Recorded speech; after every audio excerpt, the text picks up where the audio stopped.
So we continue from where we stopped. If you are joining for the first time, please subscribe and also please go back to start from step one because this is a continuous series of questions and answers, and now we are in number 26.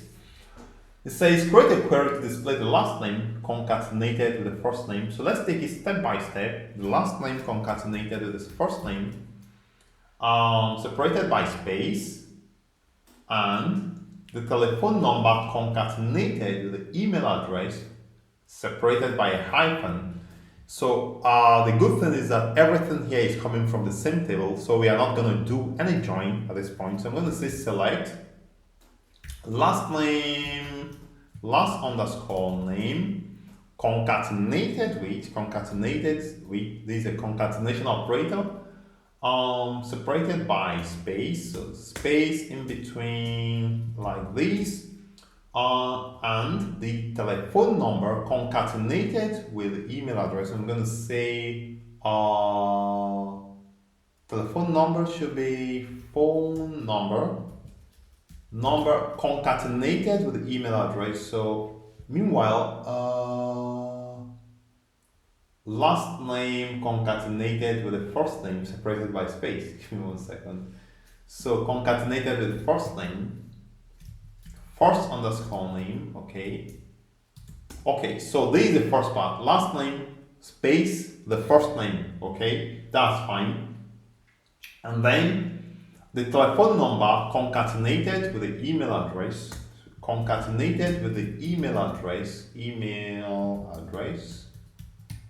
are separated by a hyphen. So let me just separate by a hyphen. What's hyphen? Underscore? I can't remember. Maybe I can just ask Google. Let's just ask Google what is hyphen. What is hyphen? Imagine I'm just checking what hyphen is here. It's sign used to indicate words, so it says hyphen example. Yeah, so is it an underscore or a dash? I don't know. Let's use an underscore. So let's get back here. So I'm going to just put this hyphen in between like this. I think hyphen is a minus sign. Let me just make sure so that I didn't come back here. 5 page, so you can see 5 pages. So it's like minus sign, but when it's used in between two words, and it becomes a hyphen. Okay, so phone number concatenated with the email address and separated by a hyphen. Name the column headings, full name and contact details respectively. So in this case, I'm going to call this one full underscore name, and this one I'm going to call it contact underscore details, okay? And that should be fine. So I'm going to just run it and let's see what we have from keyword. Okay, so I need to say from hr.employees. Okay, so I'm going to just run it and let's see. So there's no email address, so let me go check. So the employees table does not have email address. So where is the email address? It means we have to do a join or something. Email. Okay. So it's not email address, but email. Let me just change it here to email, and I'm going to just run it one more time. And this should be it. So full name, and they have the contact details. And let's move on to 27 now. Create a query to display the unique manager numbers from employees table. Now this comes a new word, unique manager numbers from the employees table. So let's start by displaying the manager numbers before we talk about unique manager numbers. And I'm going to say select manager ID from hr.employees. Okay, so this will display the manager numbers. But you'll see most likely they are not unique. So you can see 103, 103, 103. So to solve this problem and make it unique, you have to use the keyword distinct. Okay, so I'm going to run it one more time. So it's going to throw out all the duplicates there, and now everything is now unique. 28 says, create a query to display the last name concatenated with a job ID column, right, separated by space. Okay, so let's try out this. Again, I would like to recommend you be doing this yourself, or maybe each time you want to maybe pause the video, try to do it and then watch me do it as well. So that will make you learn faster, especially if you're a beginner. So I'm going to say select the last name concatenated. So this concatenation here is a double bar concatenated with the job ID separated by what? Space, separated by space. So maybe separated by space like this.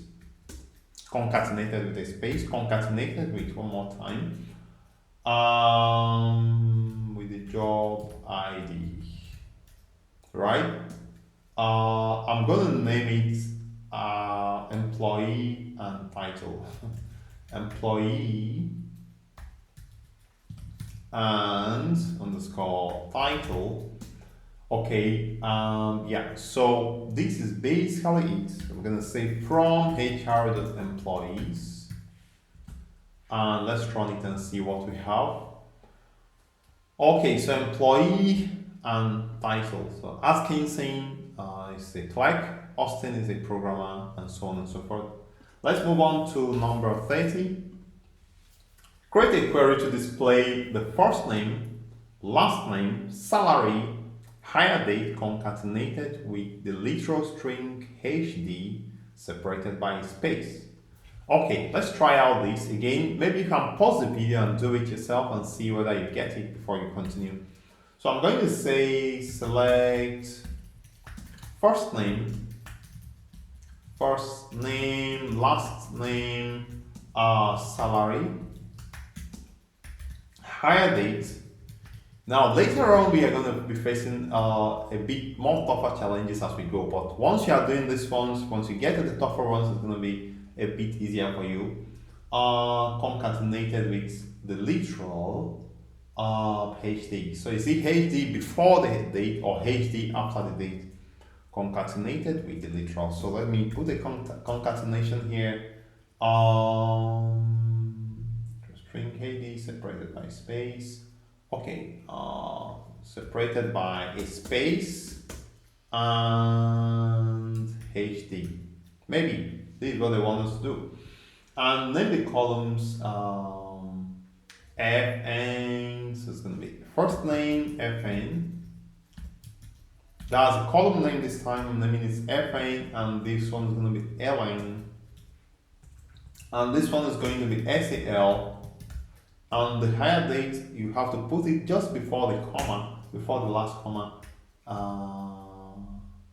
Okay, so this now becomes okay. Yeah, we have to use a concatenator here. Okay, HD. So this is a bit confusing, but if you want, you can just put this HD in quotes, but actually this is just the column, and the second, what is after the space, is a column heading. So it says invalid statement. So I'm going to say from HR.employees. All right. So let's see what we have here. Valid identifier ID. Let me see. Okay. So I think I can enclose. Okay. So I'm going to say as. Oh, sorry, I know where the problem is coming from. So this concatenated literal has to be in quotes like this, right? So this has to be in quotes, that for it to be a literal concatenated with the date. And then the column name has to be not a literal, and it's going to be just outside here. Last name is invalid, so I'm going to say last underscore name. And first name is also first underscore name. I'm going to run it now and let's see what we have. I think we should have the correct solution at this point. So you can see it right here. It works. I'm moving straight to 30 now. create a query to display the unique salaries in employees table. Okay, I've told you about unique keyword, unique and distinct keywords. So I'm going to say select distinct salary from HR.employees. So this is going to give us all the distinct salaries. So it's going to remove all the duplicates from there. We move on to 31. Create a query to display unique combinations of values in department ID, and job ID. Right? What does it mean? When you combine the department ID and job ID, that combination must be unique. So if you have a department ID of 20 and a job ID of 50, and later you have a department ID of 20 and a job ID of 55. So even though you have a department ID of 2020 or even 3 times 20, 23 times, it's only when it combines with the other one that you have to check the uniqueness, right? So what we are saying is this. Let me just write the first part when it's not unique. So I'm going to say select department ID, department underscore ID concatenated with the job ID. So this is concatenated now, and I'm going to say from HR.employees. So if I run this code now, we'll have some interesting things happening. I have the 60 IT programmer is not unique, but you have 100 IT manager, 100 again account, this is unique. But 100 account is not unique. So what you are simply going to do is to put the distinct keyword distinct here, distinct keyword. I'm going to run it again, and it's going to take out all the what's it called? All the duplicates from there. Right? Good.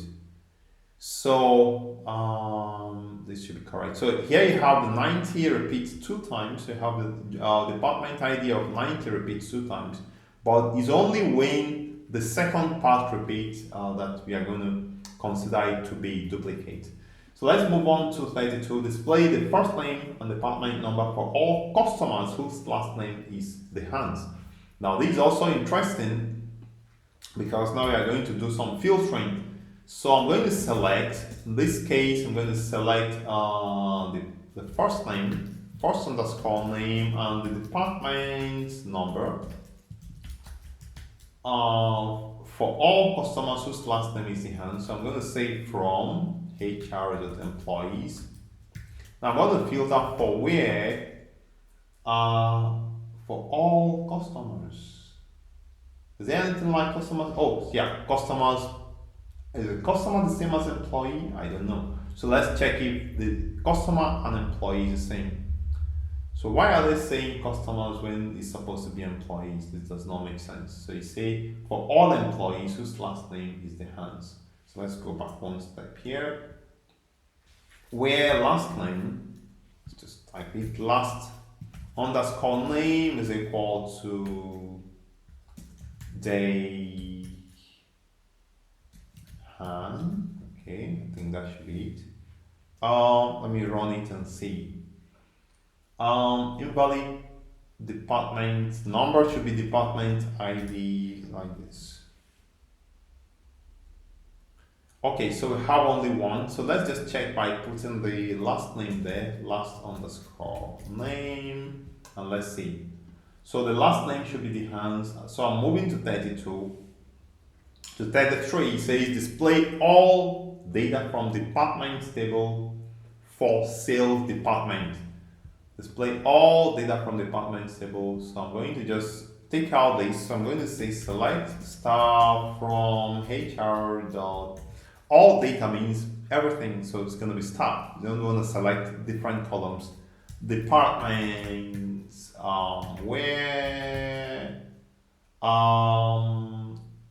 where department name is sales, maybe where department name is equal to sales.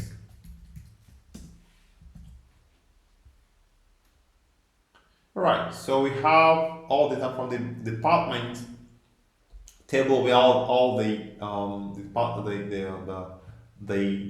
name is sales. We move on to 34. Display the first name, the last name, the department number, and salary for all employees who earn more than 9,700. So I'm going to, we also have to do a little bit of filtering again. So I'm going to come here and say select first name, last name, department number. Now we have to also select department number. So we are not doing a join because department number is in employees table. We are not displaying the department name because that requires us to do a join to the department table. So department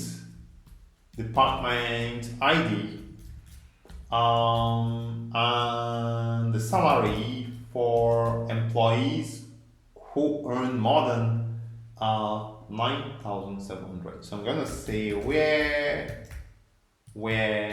here salary is greater than 9,700. That's all. So this is what you need to do. I'm going to run it now. So it's going to be from HR.employees. Okay, this should be fine. So where salary is greater than 9,700, so you can see all the salaries from here: 24,000, 17,000, 12,000, and so on. So let's move to 35. Display the first name in lowercase and last name in uppercase for all employees whose employee number is in the range between 80 and 150. This is an interesting one because now we are going to be using a function called upper and lower. So display the first name. So I'm going to say select. This time I'm going to use lower. So it's going to convert the first name to lowercase, lower first name, and the last name is going to be an uppercase. So I'm going to say upper. I think this is quite intuitive. So last underscore name. For all employees, I'm going to also select from the table from HR.employees, where the employee number, so it's going to be employee ID in, so it's in the range of between 80 and 150, so it's going to be between 80 and 150, right? Great. So I'm going to simply run it and let's see what we have. All right. So in this case, the employee number is in the range of 80 and 150. So I'm going to just add the employee number there so that we can just verify the employee ID. That should be what they call the employee number. And also you can verify we have the lowercase, the first name is lowercase, and the last name is uppercase as well. So I'm going to run one more time while I move to question number 36. So there's between 80 and 150 is what you have here. Display the first name, the last name of all employees whose family name is King. Perform this exercise with case insensitive search, regardless of the capitalization used for the values within the last name column. So let's understand what is happening here. And the first thing you need to do, first you need to start writing. So you need to select the first name and last name for employees. So I'm going to say select first name, and you also check that there is no join because that's how to determine how you do the select statement. First name, last name, for all employees whose family name is King. So let me say from HR.employees. Okay. Okay, so this is fine. Perform this exercise. Okay. All right. Perform this exercise with a case insensitive search. So whose family name is King? So say where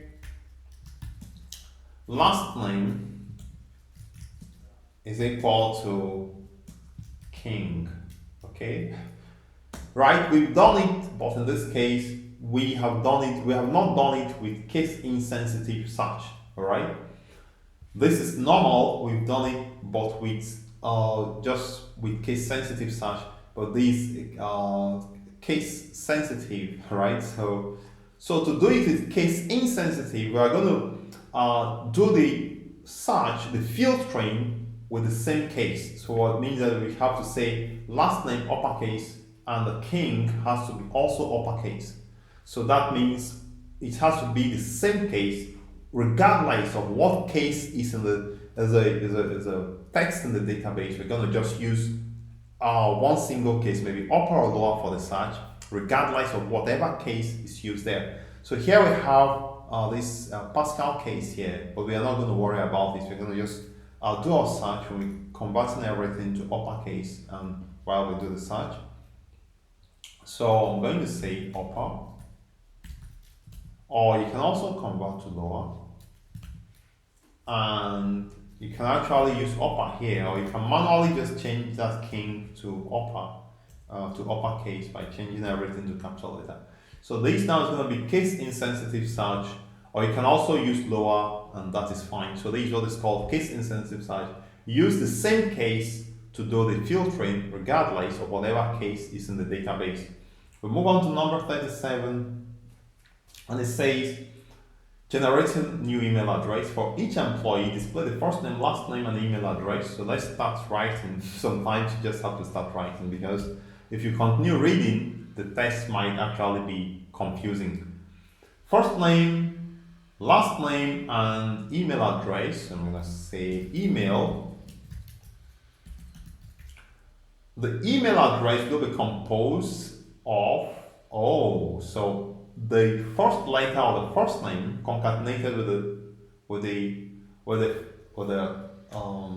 three letters of the last name. Okay, I recommend we stop here. So in the next part, we are now going to continue with this one. Meanwhile, please try to practice it yourself and try to see if you can do it yourself before you continue.